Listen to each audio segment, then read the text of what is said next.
5 बजे का सुबह का समय होगा।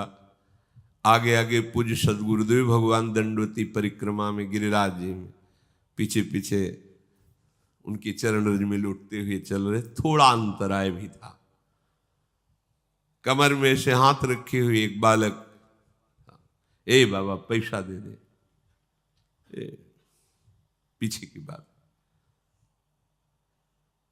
एक गमछा में कुछ पैसे, जैसे 10 रुपए 15 रुपए ऐसे, क्योंकि श्री जी थी गुरु जी की, तो कुछ अमनिया लेके भोग लगा के और ऐसे भिक्षावृत्ति से रोटी मांग के उधर पोषण होता। पर लाडली जुग जैसे 2 केले खरीद लिए, भोग लगा दिया, मंगला का भोग लगा दिया, राजभोग का, इसलिए 10-15 रुपए ऐसे कमर में बांधे और ऊपर सब ऐसे मार्किन और दंडवती परिक्रमा। दे बाबा पैसे दे दे। तो हमें लगा है ब्रजवासी बालक है, आसपास कहीं गांव होगा। तो प्राय गिरिराज जी में रात दिन का भेद नहीं रहता, वहां सब प्रदक्षिणा देते ही रहते हैं। अरे हम कहा हटो बच्चा, बाबा जी हमारे पास झूठ बोले, बाबा जी पैसा है। हाँ है तो पैसा, बलवे चाहे तो बना तो है ये 15-20 रुपया आगे कर दे बाबा दे। से निकाला कागज का 1 रुपया भी उस समय चलता था, सिक्का होते थे पर सिक्का बांध नहीं सकते, तो कागज का भी 1 रुपया। उसने कहा लो जाओ। ऐसी चितवन से देखा कि ऐसा लगा कि कोई सर्वाश्चर्य में सुख है। बुद्धि काम नहीं कर रही थी कैसा वो। आगे बड़े रहा नहीं गया। महाराज जी यहाँ कोई पास में गांव है नजदीक क्या? ले यहाँ नहीं, थोड़ा 2 किलोमीटर के लगभग आगे है जतीपुरा। यहाँ तो कोई, तुमको ये बालक अभी एक वो बार बार कह रहे थे 1 रुपया है, बालक थोड़ी है, यहाँ तो श्री कृष्ण। तो हमने सोचा महाराज जी भाव से कह रहे हैं कि यहाँ को हर बालक ब्रजवासी बालक श्री कृष्ण स्वरूप है। जब वृंदावन आए तो भक्ति दीप महाराज, बड़े भजनानंदी महापुरुष, वो बैठे हुए थे छतुरी के नीचे केसी घाट के इधर ही। जब गए प्रणाम किया तो कहा बाबा तुम कब परिक्रमा में गए थे गिरिराज जी की दंडे पे, ऐसे तुम्हें श्री कृष्ण मिले परिक्रमा में? और नहीं महाराज जी श्री कृष्ण तो नहीं मिले हमारे इतने। नहीं बाबा मिले नहीं तुम्हें? महाराज जी ऐसे तो हमें नहीं दिखाई दी कि मुरली बजा रहे हो ऐसे ललित त्रिभंगी खड़े। नहीं बाबा नहीं मिले। वो महाराज जी वो एक बालक, हमने महाराज जी से बोले वो श्री कृष्ण ही थे। ये बड़े छलिया है, ये बड़े अपने जनों के साथ ये खेलते रहते और हम पहचानने, हम समझते हैं ये व्यक्ति है, हम समझते हैं स्त्री है, हम समझते हैं पशु है, हम समझते हैं बालक है। नहीं, वो बड़े लीला बिहारी है। रोज अपने सबसे मिलते हैं और मुस्कुरा करके जाते हैं कि तू ये मत समझ कि मैं तुझे देख ले रहा, मैं तेरे साथ खेल रहा हूं, हो बुद्धिमान तो पकड़ के दिखा दे मुझे। वो जो सुख लेत सदा ब्रजवासी। एक बार पूज्य श्री सदगुरुदेव, बड़े अद्भुत चमत्कार गुरुदेव भगवान की कृपा से उनके समीप, वो तो सोई जाने जे देह जनाई, लाडली जू के दर्शन करके महल से निकल रहे थे, पीछे से कहा ऐसे वो राधा बाग है, उसके आगे वो देखो ललिता जू का गांव है, ऊंचा गांव, ऐसे दिखा। जी महाराज इतनी इतनी 2 सुंदर गोरी गोरी लाली आई। महाराज जी का अचला पकड़ के, ए बाबा फूल दे दे। तो हमारी दृष्टि बड़ी सुंदर लाली, तो हमें लगा कि महाराज जी पूर्व में राधा बाग में यहाँ बरसाने में काफी समय तक रहे, तो किसी गोस्वामी परिकर की लाली होगी, महाराज जी को जानती होगी। अब महाराज जी के तो आंसू चले एकदम, हमारी तो समझ में ही नहीं आया। थोड़ी देर में वो लाली से भीड़ के साथ चली गई। महाराज जी लड़खड़ाते हुए ऐसे, मतलब अद्भुत मस्ती। और जे ही राधा बाग की तरफ एकांत हो जाता है तो रोते हुए कहे कि भिक्षावृत्ति से इधर, तो मुझे किंचन के पास आपको देने के लिए क्या है। और ऐसे फपक फक, तो फिर एकदम लगा कि महाराज जी ये किसी गोस्वामी की लाली नहीं थी? बोले नहीं, श्री जी और ललिता जी थी। महाराज जी का श्री जी और यहाँ तो चलते फिरते जो भगवत साक्षात्कार बड़े बड़े ऋषि मुनि, ये उनका घर है, वो कभी भी टहलते मिल जाएंगे, दोनों गलबैया दिए। बस हमारी गलती क्या हो रही, हम धाम के आशिक नहीं हो रहे, धाम की रहने से नहीं रह रहे।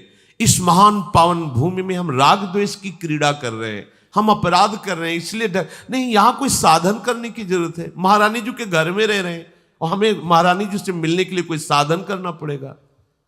भैया, और देश के बसत ही अधिक भजन जो होए, ये सम तो पूजत नहीं वृंदावन रह सोए। अब कैसे ये कोई कहानी थोड़ी है, ये कोई ऐसे थोड़ी कि वृंदावन की जय बोलने के लिए महापुरुषों ने बढ़ा चढ़ा, ऐसा नहीं है, अक्षरशः सत्य है। ये वृंदावन सच्चिदानंद घन है, ये सिद्ध भूमि है, ये प्रेम भूमि है। आपको केवल अनुभव इसलिए नहीं हो रहा कि आप यहां की रहनी से नहीं रह पा रहे। अगर हम लोग रहनी से रहे तो यहां साधना नहीं करनी। प्यारे जो ऐसे गलबैया देकर मिल जाते हैं, उनका घर है, वृंदावन मिल गया मतलब प्यारे जो मिल गए। यहां घर घर हुए रहे हो खिलौना, जगत कहत जाको अविनाशी। यमुना किनारे गोकुल की तरफ टहल रहे थे, विश्व देने से ब्रज में निकल जाते गुरु जी के साथ। गुरु जी ऐसे यमुना किनारे बैठे हैं, बार बार ऐसे कर जैसे कोई उनके साथ खेल रहा है, और वो खेल तो दूर से हम देख, बड़े गंभीर मुद्रा में, अब तो बड़ी कृपा करके सबको सुख देने के लिए आरती कर रहे हैं प्रगट में। श्री जी के दर्शन नहीं कर सकते थे महाराज जी के, लाडली कुंज से कोई की महाराज नहीं, दादा वल्लभ जी के मंदिर में जाए, संभाषण ही नहीं, देखना ही नहीं, दरवाजा ही नहीं खोलना, बिल्कुल एकांतिक जी। वो तो आज कृपा बरसा रहे, कृपा कर रहे हैं। बाद में पूछा, महाराज जी जो चेष्टाएं अभी हो रही थी तो उनका राधा वल्लभ जी थे, कह रहे थे इधर क्यों टहल रहे हो, आओ ना वहां, उधर आओ, वृंदावन में आओ। तो यहाँ हमारे साथ खेल रहे थे ऐसे। आपको आश्चर्य लगेगा, ऐसा कैसे हो सकता है? ये वो धाम है जहां सहजता से सच्चिदानंद प्रभु के साथ खेलने का अवसर मिला है। खेलने का आप नहीं समझ पा रहे, कोई साधन की सामर्थ्य नहीं कि लाड़िलों के समीपता स्वीकार कर पावे कोई। ये खुद इतने दयालु कृपालु है कि आपके गले पड़ जाएंगे आके, आपके साथ खेलेंगे आके। बस आवश्यकता है इनके लिए जीवन समर्पण करने की। हम लोग बहुत कच्चे हैं, बहुत अधूरे हैं।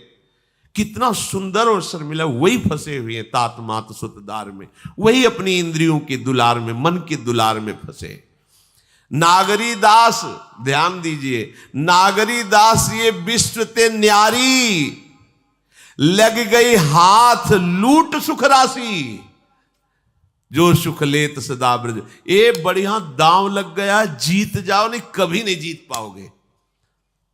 लूट मच गई, या लूट मच रही सच्चिदानंद की। अब जीवन तुम्हारा ऐसे सुखमय हो जाएगा, शब्द नहीं हमारे पास, नहीं है शब्द वर्णन करने के। लाडली जी की कृपा के, लालजू के दुलार के, आज हमारे ऊपर दुलार है, तब हम यहां सब बैठे हैं। नहीं समझ पा रहे आप, आपको लग रहा है हम पैसा लगा के वृंदावन आए हैं, हम पैसा लगा के वृंदावन वास कर रहे हैं। भूल जाना 60,000 वर्ष तक ब्रह्मा जी ने तपस्या की कि वृंदावन में रहने की तो मेरी सामर्थ्य नहीं, अगर गोकुल में रहने को मिल जाए तो। पास नहीं हुआ सरकारी कागज, 60,000 वर्ष की तपस्या। अपने 60 मिनट भी नहीं बैठ सकते एकाग्र होकर के, अपने को वृंदावन वास। क्या समझते हो तुम पर कितनी कृपा है? श्री यमुना जी का पावन दर्शन, वृंदावन धाम का वास और संतों का उच्छिष्ट और राधा वल्लभ नाम, ये जीत गए, अब कुछ बकाया नहीं रह गया। अच्छा, रोज यमुना जलपान ना करो तो बैठे हो तो यमुना जी की ही वायु आ रही, यहां तो माला माल है। काहे को तुम टेंशन ले रहे हो? काहे को बेमतलब सुख समुद्र में बैठकर जल रहे हो? है पानी में मीन प्यासी, मोई सुन सुनी आवे हासी। समुद्र में बैठा हो, प्यास प्यास चिल्ला रहा, प्रेम समुद्र। अब निज धर्म आपनो कहे तहा नित्य वृंदावन रहत बहत प्रेम सागर जहां। वृंदावन का वास हमें मिल गया, या वृंदावन का आश्रय मिल गया और मुख में नाम चल रहा है और संतों की जूठन मिल गई, तो आप कहोगे कि आज से भेजिए फिर जूठन। ये आप पा क्या रहे हैं? ये क्या पा रहे हैं? जूठन का मतलब रोटी दाल की जूठन नहीं है, भूल जाओ। यही संतों का उच्छिष्टामृत उन्होंने जो अनुभव किया, स्वाद लिया, वो तुम्हें दे रहे। जो नाम हमारे गुरु जी जप रहे, जो नाम हमारे आचार्य जप रहे, वही नाम तुम्हें मिला है। हरिवंश महाप्रभु के श्री मुख में निरंतर राधा वल्लभ, राधा वल्लभ, राधा वल्लभ, वो आदेश कर रहे हैं, राधा वल्लभ लाल को हृदय ध्यान मुख नाम। वही तो चला रहा है परंपरा से, आप क्यों नहीं जप रहे? चलत फिरत सुनियत यह श्री राधा वल्लभ लाल, अमृत नाम है राधा वल्लभ, अमृत नाम। प्रियाजू को अधीन करने के लिए बहुत सुंदर अवसर मिल गया है। श्रीधाम वृंदावन हमारा सहायक है। गुरुदेव हाथ पकड़ करके ले चल रहे, हम लड़खड़ा के गिरेंगे भी तो इतने समर्थ हैं, हमें पकड़ लेंगे। बस हमें चाल अपनी उधर ही बढ़ानी श्री जी की तरफ। देखो, इसमें आपको एक विशेष सावधानी रखनी। परमार्थ में आपके सामने भय या प्रलोभन दो उपस्थित होंगे। आप माना भयभीत हो गए, लेकिन बढ़ना प्रियाजू की तरफ ही। प्रलोभन हो गया, देख रहे उस भोग की तरफ, लेकिन कदम तुम्हारे नहीं रुकने चाहिए, बढ़ना प्रियाजू के, तो जीत जाओगे। अगर प्रलोभन में खड़े हो गए या भय से पीछे मुड़ गए तो घाटा हो जाएगा। नागरी दास विश्व ते न्यारी, लगी गई हाथ लूट सुख राशि। सुख में निमग्न हो जाओ। जिसकी सहायक प्रिया प्रीतम, उसको गिरा कौन सकता है? अभी तुम समझ ही नहीं पाए, तुम अनाथ हो क्या यार? इतना हम देखते हैं व्यक्ति में अपना भार लिए डोल रहा है, तब परेशानी ये लगती है कि अरे पागल, तू काहे को इतना भार लिए? मेरे प्रभु घोषणा करके कह रहे हैं योगक्षेमम वहाम्यहम्। तुझे भरोसा नहीं हो रहा? केवल तू राधा राधा बोल, बस चिंता मत कर, भविष्य की चिंता मत कर, अपने पालन की चिंता मत कर, अपनी रक्षा की चिंता मत कर, मेरा भजन सुरक्षित बचा रहे, बिल्कुल चिंता मत कर। वो हर समय आप पर नजर रखे हैं। जो प्राप्त कराना है आगे आगे प्राप्त कराते जाएंगे, जो बचाना है रक्षा करना है वो रक्षा, ये उनका भार है, हमारा नहीं है। हमारा सिर्फ काम है राधा राधा राधा राधा राधा। प्रभु कह रहे माम अनुस्मर, सतत मेरा स्मरण कर। अब इस बात पर ध्यान देते हैं कि स्मरण हमारा सतत क्यों नहीं होता। स्मरण तीन तरह से होता है। एक होता है बोधजन्य, एक होता है संबंधजन्य, और एक होता है क्रियाजन्य। बहुत ध्यान से सुनना, बड़ा लाभ का विषय है। भगवान का आदेश है तस्मात् सर्वेषु कालेषु माम अनुस्मर, मेरा बार बार स्मरण करो। स्मरण तीन प्रकार से होता है। एक होता है बोधजन्य, एक होता है संबंधजन्य, और एक होता है क्रियाजन्य। जो बोधजन्य स्मरण है, इसमें भजन करना नहीं पड़ता। ये बहुत कृपा से स्थिति होती है। एक बोध संबोधन है स्वरूप का, आत्मस्वरूप का बोध, ब्रह्म बोध संपन्न महापुरुष कहा जाता है, आत्मस्वरूप। और एक बोध शब्द होता है इस बात का अनुभव हो जाना कि मैं श्यामा श्याम की हूं, श्यामा श्याम मेरे हैं। मतलब ये कहने सुनने की बात नहीं रह गई, उसके हृदय में बैठ गया है। जैसे 50 वर्ष पहले जन्म हुआ था, कभी किसी ने कान में बता दिया होगा कि स्कूल में जन्म हुआ है। कभी रटा नहीं, कभी ध्यान नहीं किया, बहुत सी साधना करते हुए ऐसे। आज भी अगर कोई भी कहे कि आपका शरीर किस स्कूल में, तो किसी पूछना नहीं पड़ेगा कि भाई मैं किस स्कूल में जन्मा हुआ, ये शरीर किस स्कूल में, नहीं पूछना, ओ अमुक बोल देंगे। ये क्या हुआ? बोधजन्य स्मरण। कभी जपा नहीं, कभी ध्यान नहीं किया, पर कभी भूला भी नहीं। वो बना हुआ कि ये शरीर कहां जन्मा, किस कुल में जन्मा। ये इसे बोधजन्य स्मरण कहते। पर ये असत है, इसकी कोई महत्ता नहीं, ये असत है। ऐसे ही गुरु कृपा से हमारे हृदय में बात बैठ गई कि अरे मेरे असली आश्रयदाता तो श्यामा श्याम में भूल कर भटक रहा था संसार के संबंधों में। स्वीकृत, मैं श्यामा जू की, मैं श्यामा जू की। अगर ये बात अंदर बैठ गई है गुरु कृपा से, तो कैसी भी परिस्थिति हो, आप देखना, इसकी पहचान है। अगर आपको भारी दुख पड़ रहा है तो तत्काल आपकी वृत्ति श्यामाजू पे गई या किसी व्यक्ति पे गई? अगर व्यक्ति पे गई, फेल साहब, बात अभी बनी नहीं। सीधे केवल श्यामाजू के चल, राधा राधा राधा। अब क्या होगा भैया? हम तो नहीं जानते, श्री जी के सिवा हमारा कोई परिचय वाला नहीं और कोई पावर नहीं, हमारी श्री जी है, श्री जी के सिवा कोई नहीं। यही सुई आनी चाहिए। आप बराबर स्मरण नहीं कर रहे, अंतर में आपके बैठा है श्री जी के सिवा मेरा कोई नहीं। भारी सुख की वृत्ति है, किसी व्यक्ति पे सुई नहीं जानी चाहिए कि ये बड़ी कृपा की, ये ला करके वस्तु दी, ये इतने रुपए। अगर ऐसे गई आपके चिंतन की धारा, गई, सब गड़बड़ कर दिया। भारी से भारी अनुकूल या प्रतिकूल परिस्थिति में आपके अंतर की वृत्ति केवल श्यामाजू के, यह बोधजन्य स्मरण। अब स्मरण नहीं करना पड़ेगा, वो हर समय ठसक बली रहेगी। संबंध का दूसरा स्वरूप आता है स्मरण का।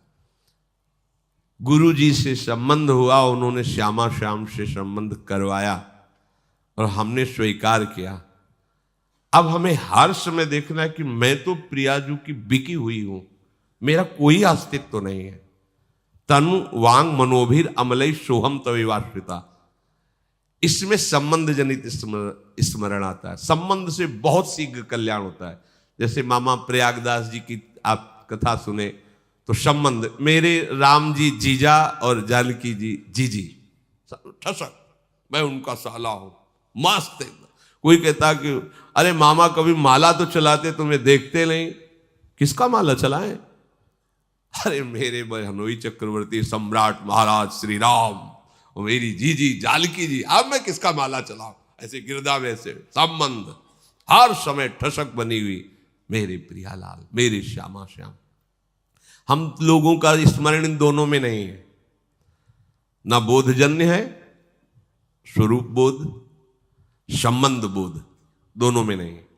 तीसरे में है, वो भी बड़े भाग्यशाली है, क्रियाजन्य। अभ्यास हम कर रहे हैं, श्यामा श्याम हमारे हैं, श्यामा श्याम श्यामा श्याम, पर अंदर बैठा हुआ है हमारी मौसी है, हमारी मम्मी, हमारे पापा है, हमारे अमुक संबंधी है। संबंध हमारा जगत से, संबंध हमारा देह से। अभ्यास कर रहे हैं कि श्यामा श्याम का मैं हूं, मैं उनका अंश हूं, उनका नाम जप कर रहे हैं कि इसमें अखंड भजन करने का अभ्यास कर रहे। अखंड भजन होता नहीं इसमें, बोध में अभ्यास भी नहीं है, चिंतन का कोई प्रयास भी नहीं है। उसका कैसे चिंतन होता है? गोस्वामी जी ने बिल्कुल सरल भाषा में बताया है, तुलसीदास जी ने। कामिही नारी प्यारी जिमी, लोभी प्रिय जिमि दाम, तिम रघुनाथ निरंतर, प्रिय लागहु मोहि राम। कामी कोई बैठ के ध्यान करता है क्या स्त्री का? पर कभी क्या ध्यान भूलता है क्या? ये है सच्चा भजन। ये लोभी आदमी क्या धन का कभी ध्यान करता है क्या? पर कभी क्या भूलता है क्या? सतत उसी में स्थिति उसकी रहती है। ऐसे ही श्यामा श्याम में महत्पुरुषों की स्थिति रहती है, जिनका संबंध सिद्ध हो गया है, सहचरी भाव को प्राप्त हो रहे, उनको भजन करने की जरूरत है।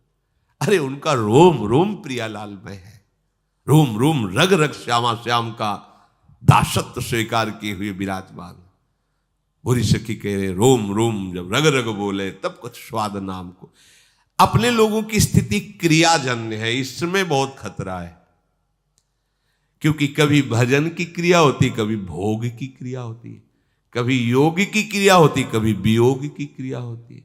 ये बहुत खतरनाक स्थिति। अभी भजन की ये स्थिति ठीक नहीं है, क्योंकि जब कभी प्रतिकूलता आती तो न संबंध दिखाई देता है, न बोध दिखाई देता है, केवल क्रिया थी, क्रिया ये दिखाई देता। आपकी शरणागति एक क्रिया थी, आपका भेष परिवर्तन एक क्रिया था, क्या न संबंध था न बोध था, इसीलिए बात बनती नहीं। अगर संबंध की ही ठसक आ जाए तो बोध होने में देर न लगे। अगर क्रिया भी गुरु आज्ञा के अनुसार होने लगे तो संबंध का अनुभव होने में देर न लगे। चलते तो हम प्रथम सीढ़ी से हैं, नागरी दास जी महाराज बड़ी ठसक से बोल रहे हैं, हमारी सबही बात सुधारी, कृपा करी श्री कुंज बिहारी अरु श्री कुंज बिहारी। क्या बोले, राख्यो अपने वृंदावन में जीठा रूप उजारी। अब हमको क्या चिंता करनी है, हम वृंदावन वासी हैं, चिंतन करना है, चिंता नहीं करनी है। अब जहां हम ये कह देते कि क्या चिंता करनी, बेपरवाह रहो, तो इस बात को तो समझ नहीं पाते और भोगों का चिंतन करके भोगों में उतर गए, ये बेपरवाही है, मूर्खता है। चिंता नहीं करनी, चिंतन करना है, स्वामिनी जी का चिंतन। अपने वृंदावन में हमें रख लिया, स्वामी हमारी सारी बात सुधार दी। जीठा रूप उजारी, नित्य केली आनंद अखंडित, रसिक संग सुखकारी, कलह कलेश न व्यापे ईठा ठोर विस्तृते न्यारी, नागरी दासी जन्म जितायो, बलिहारी बलिहारी, हमारी सब ही बात सुधारी। आपके मन में आता है ये बात? हमारी बात हो गई। आपको कोई अगर पूछे कि आपकी साधना क्या, आपका कल्याण क्या, हमारा सब हो गया क्या? अरे वृंदावन वासी, तुमको अब भी चिंता है कल्याण की? हम वृंदावन वासी अब भी हम पापी हैं? हमारी स्वामिनी जो अब भी हमें किसी के आगे कल्याण की भीख मांगनी पड़ेगी? तुम सोचो अपने विषय में। हम तो ब्याज भरोसे कुंवर की सोवत पा, ये ठसक संबंध तो क्या कभी विस्मरण होगा क्या? नहीं, पर हम इसका दुरुपयोग करते हैं, भोगों में खेलते हो, कहते ब्याज भरोसे कुंवर के सोवत पांव पसार। गलत बात है, गलत बात है। कृपा का अनादर मत कीजिए, मन मानी आचरण, विषय प्रपंच की वार्ता, चिंतन, और कहते हो ब्याज भरोसे कुंवर के। सो कुंवर के भरोसे से कहीं पापाचरण होता है? स्वामिनी का भरोसा हो तुम्हारे हृदय में, तुम्हारे अंदर भोग वासना, अरे कैसी बात करते हो?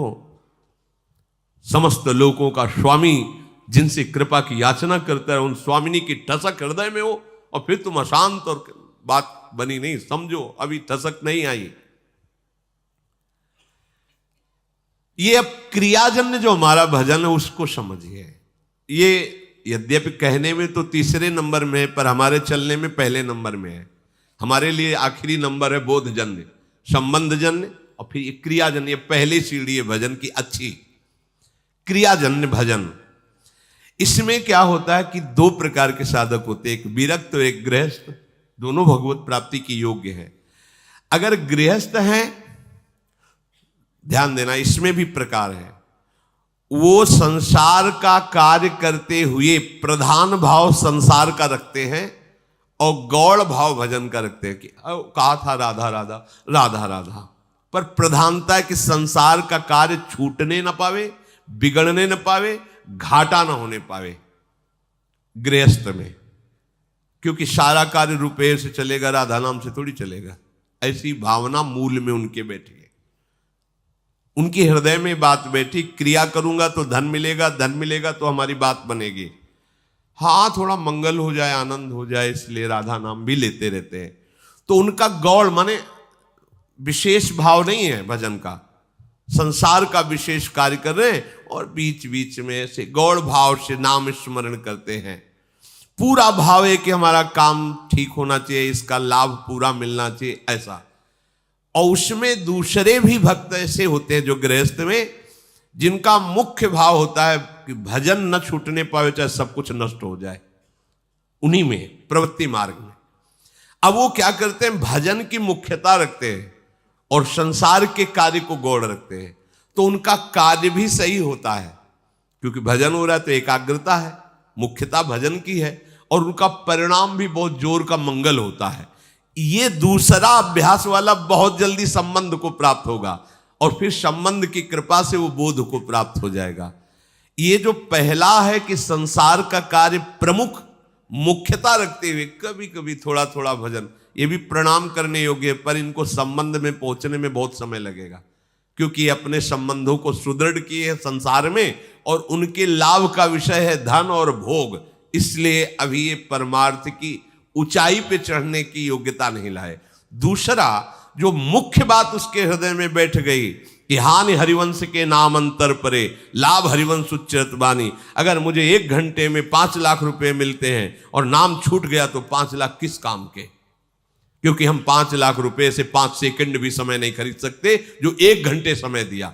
इतना विचार सुदृढ़, वो नाम नहीं छोड़ सकता। मुख्यता नाम की रहती है, गौड़ कार्य रहते हैं। पूरा हो तो ठीक, ना पूरा हो तो ठीक, श्री जी जाने, भजन पूरा होना चाहिए। ये परमार्थ की ऊंचाई पर चढ़ने की जो क्रिया कर रहे हैं, क्रियाजन्य भजन, ये इनको ऊंचाई में पहुंचा देगा। जो